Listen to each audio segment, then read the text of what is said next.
Hey guys, welcome back. So the month of May wasn't as painful as the past couple of months when it comes to being an investor in the stock market. And I'm going to use this video to share with you guys how it impacted a low budget investor like me. Now, normally at the end or at the very beginning of every month, I split these into two videos, one focusing specifically on the dividends and the other focusing specifically on the overall portfolio buys and sells and stuff. But I want to try to condense that a little bit into one video where I express both, because the investing decisions that I make are going to impact my dividends, and the dividends that I make are going to impact my investing decisions. So hopefully this paints a better picture. So with that being said, in this video, I'm going to share with you guys how the month of May impacted my portfolio in its entirety, from the buys and sells decisions that I made, the companies that paid me dividends, how much I made, how that compares to the previous years, how my portfolio has been doing, and what I am thinking for the following few months for the remainder of this year, for the second half of this year. Of course, before we get started, make sure you guys leave a comment below if you want to and let me know how your portfolio performed in the month of May. Of course,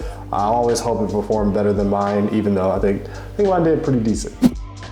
So when it comes to overall profits or losses, the month of May actually treated me fairly well. I actually made 5.62% in profits, or a little over $868. Now year to date, I'm still at a negative. I've still lost about 2.34% since January, or a little under $400. And at all times, I have seen better days, but I am still showing a 40.36% overall growth from the first day I started investing. So I've made almost $5,000. There have been a few scenarios where I've actually gotten to the 50% mark, which has been one of my dreams or one of my next few milestones. But with everything that's been going on, it's been kind of hard to get there. But I know over time I'll get there. So I'm excited for where I'm at right now. And one of the things that's helping me get to where I'm going is making the best decisions that I can with the knowledge that I have when it comes to buying and selling positions.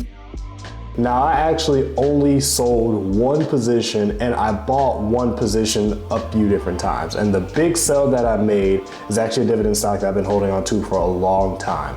And that's Target. I sold my full position of Target, which was a little under 6 shares at about $94.55 per share at that point in time. I actually did take a little over a $300 loss, but I ended up taking in about $540.22. I'll be honest with you guys, I didn't like the overall trajectory they were going. We're all aware of what's going on with Target in the news. And on top of the fact that they're already a fairly expensive grocery store to begin with in comparison to a lot of others, I don't think that really helped at all. And even though they do have a very long history of paying a pretty nice dividend yield, I was a little concerned about how their decrease in revenue could impact that. It may not, but on top of that, I did lose a lot of money over the period of time I was investing into it. And I had a feeling I could put that money into something else that would profit me even quicker than Target would recover. But in the meantime, I did make another buy a few times into Costco. In about 3 different transactions, I bought a grand total of 1.8 shares at about $1,006 per share. Cost me a total of about $185.32. This is a position I really like. Growing families are always going to be there. Buying in bulk, I've heard, is a lot cheaper sometimes. And they're also making their money on their fuel stations. So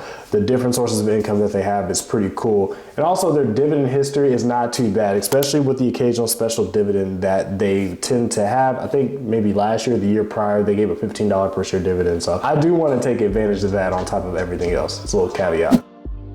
Speaking of dividends, I did get paid about 16 times for the month of May, and these are all the companies that paid me. For starters, we have Verizon. They paid me $2.89. Apple paid me $1.69. AbbVie paid me $4.20. Procter & Gamble paid me $1.24. Formal Foods paid me 94 cents. Realty Income paid me $2.78. Stag Industrial paid me 73 cents. Main Street Capital paid me $1.38. Delek Logistics paid me $7.82. That was my highest dividend check for the month. Costco paid me $1.08. Energy Transfer paid me $1.59. Charles Schwab with 55 cents. SPHD paid me 97 cents. QYOD paid me $2.64. Williams-Sonoma paid me $1.72. And Starbucks ended off my month of May with paying me $2.75. With those 16 checks, that left me with a monthly total of $36.37, which left me with a running annual total of $161.76, or about $32.35 per month. This is putting me at a dramatically high trajectory in comparison to last year, which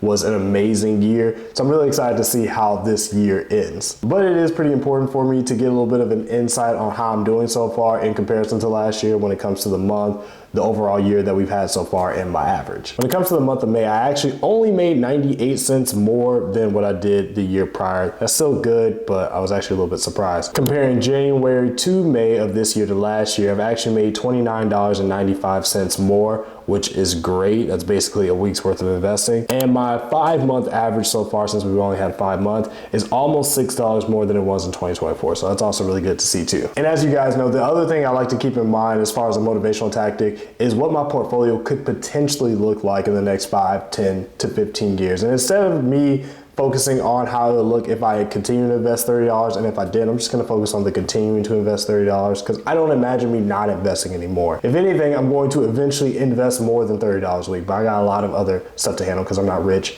at least at the moment. But assuming that I continue to invest $30 a week and assuming that my portfolio generates 6% growth every single year, which is where I'm at right now, this is how I would look for the next 5, 10 to 15 years. In the next 5 years, my portfolio will start to generate me $751 per year in dividends. 10 years from now, it'll start to generate $1,366 per year. And in 15 years, $2,314 per year, which is really awesome. But hopefully one day I can at least up this from $30 to $40 every single week. But I'm probably gonna eventually focus more on things like my Roth IRA and putting more in my 401k and my HSA, because as far as tax implications, those are going to be more beneficial for me, even though I can access this money right now. I'm just trying to think of the long-term game. But whenever I can up this, I'll let you guys know, and I will definitely let you guys know how this will impact me in the long term. I'm really excited for that.